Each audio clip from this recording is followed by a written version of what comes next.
একটি দেশের মোট আয়তনের 25% বনভূমি থাকা আবশ্যক। সেদিক দিয়ে বাংলাদেশের প্রাণকেন্দ্রে গাজীপুর ও টাঙ্গাইল জেলায় গড়ে উঠেছে ভাওয়াল ও মধুপুরের গড়। এই বনভূমি বাংলাদেশের পরিবেশ রক্ষায় এক গুরুত্বপূর্ণ ভূমিকা পালন করে আসছে এবং এ বনভূমিতে রয়েছে শাল, গজারি, অন্যান্য বৃক্ষ।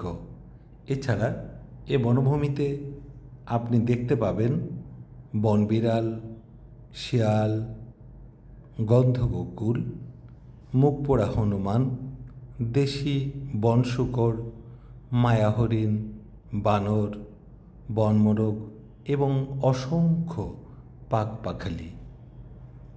এই বনের ভিতরে আপনি একটু সময় কাটালে মনে অন্য রকমের একটা প্রশান্তি আসবে, মনে আনন্দ আসবে। তাই পরিবেশ রক্ষায় বনভূমিকে রক্ষা করা আমাদের গুরু দায়িত্ব। এ দায়িত্ব পালনে আমরা যেন পিছপা না হই। তাই সকলকে বলবো, সময় হলে আপনার বাড়িতেও একটি গাছ লাগান।